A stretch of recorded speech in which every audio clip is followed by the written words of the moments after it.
Bonjour les passionnés, Jonathan de la chaîne Spirituosité. Aujourd'hui, je vous parle du Glen Scotia, appelons-le le Glen Scotia Dragon. C'est dans leur série Icône de Campbelltown. Celui-là ici, c'est un 14 ans vieilli en fût de vin rouge Barolo. Donc, médium peated aussi, donc tourbé de façon médium. Belle couleur, ambrée, là, super belle. Un peu sirop d'érable, là, c'est super bien. Je dirais que personnellement, c'est mon premier Glen Scotia qui est tourbé.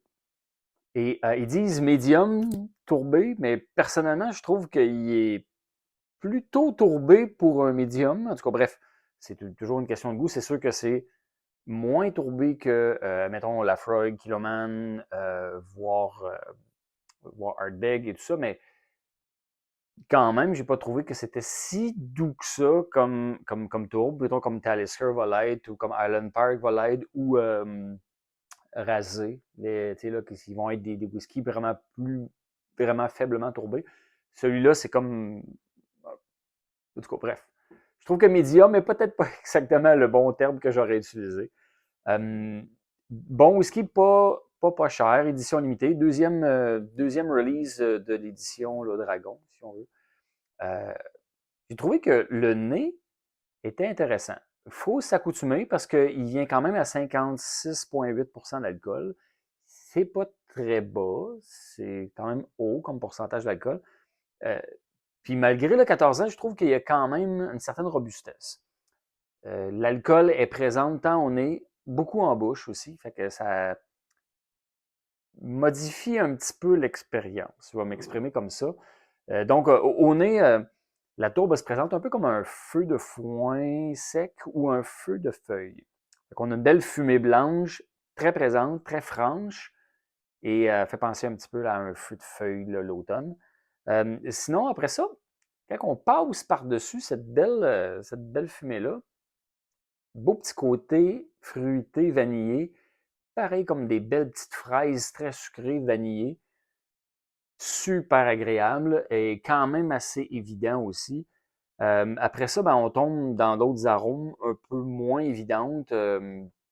Mais ça reste que, on dirait que c'est ce qui se passe aussi quand même en bouche après. Là, vous allez voir là, que dans ma description, c'est qu'il y a quelques arômes qui sont très pointus, très intenses.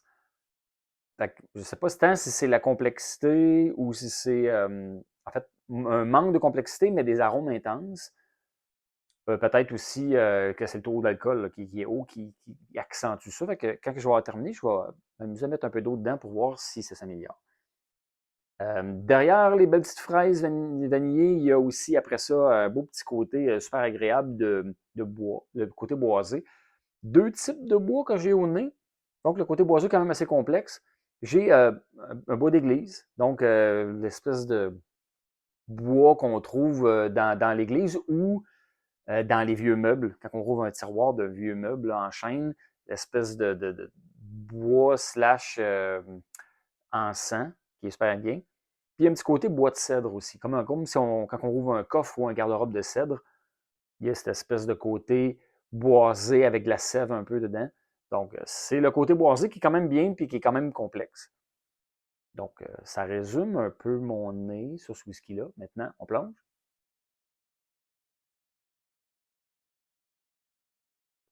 Je trouve que en bouche, je ne sais pas si c'est la finale de le vin, parce que le vin rouge, souvent, va être comme ça. Puis le vin Barolo, c'est quand même quelque chose de charnu puis un petit peu intense. Là.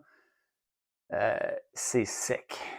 Immensément sec. La sensation en bouche est très sèche. Puis là, j'ai plus de descriptifs pour vous donner des sensations en bouche que des saveurs. C'est quand même assez surprenant. C'est sec.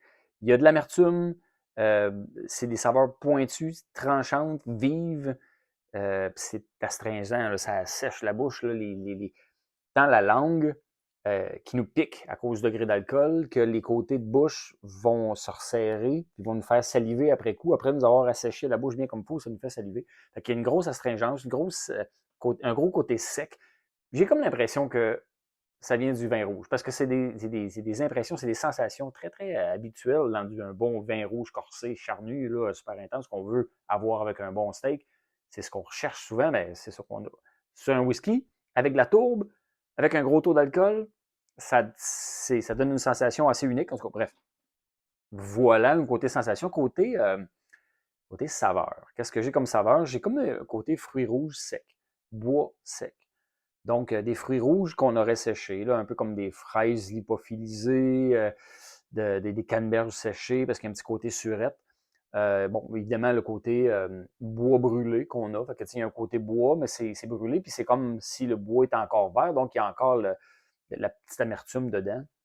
J'ai aussi un petit côté minéral. Euh, je dirais que c'est un peu salé, un peu minéral.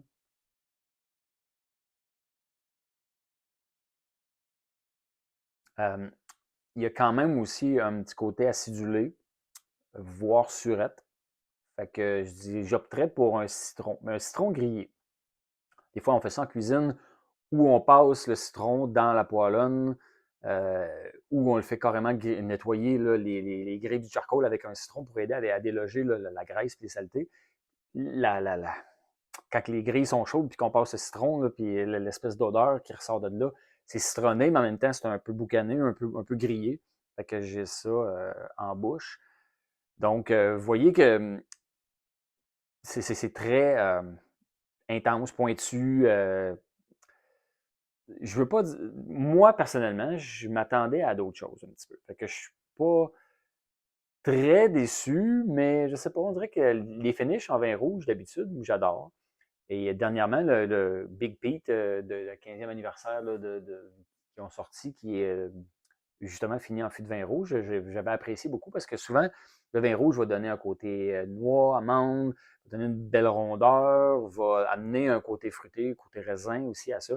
Un peu comme les sherry, mais de façon un peu différente.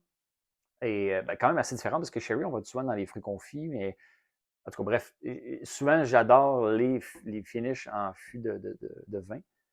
Et là, ben, celui-là, c'est un peu différent. Mais là, comme chose promise, chose due, j'ai dit que je mettrais un peu d'eau dedans, puis je vais l'essayer. Je n'ai pas essayé encore, puis je trouve que ça vaut la peine. Vu qu'à 56 ça permet de baisser un peu le taux d'alcool. Fait que des fois, peut-être qu'on va libérer un peu de rondeur, un peu de côté sucré, diminuer l'amertume.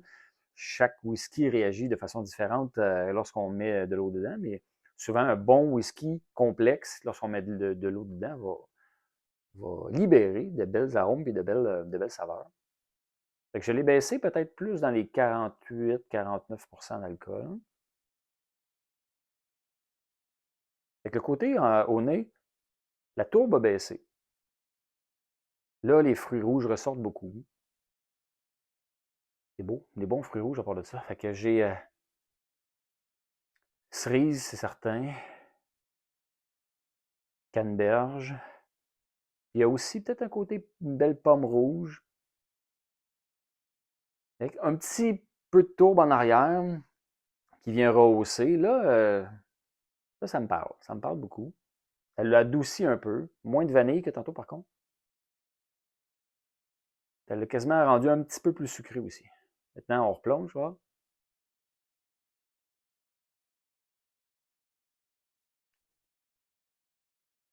Ça l'a adouci. Il est moins tranchant, moins vif. Je sens encore les fruits rouges en bouche. Je dirais que ça l'améliore. Il y a un petit côté cuir. Oui, c'est vrai. Autant au nez qu'en bouche. Le côté cuir en bouche a ressorti beaucoup. Tantôt, j'avais un petit côté cuir au nez que j'avais oublié de mentionner, mais là, il apparaît en bouche. Fait que j'ai l'impression que le fait de baisser son taux d'alcool a libéré quand même pas mal, a baissé le petit côté vif, fatigant, là, qui m'empêchait d'aller plus creux dans le whisky et de l'apprécier. Je rebaisse encore un peu. Je rajoute une petite affaire d'eau, là, juste pour dire, pour le baisser plus près de 40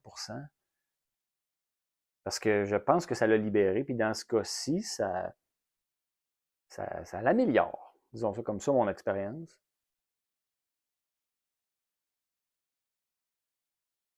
Oui, définitivement.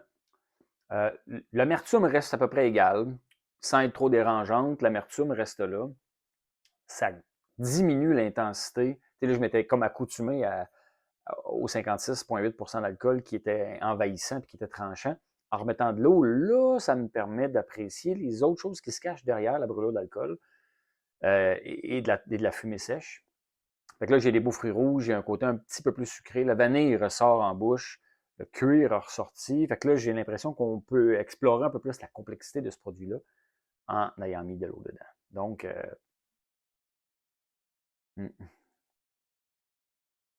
Donc, ça confirme que c'est un bon whisky bien élaboré, qui a de la complexité derrière ça.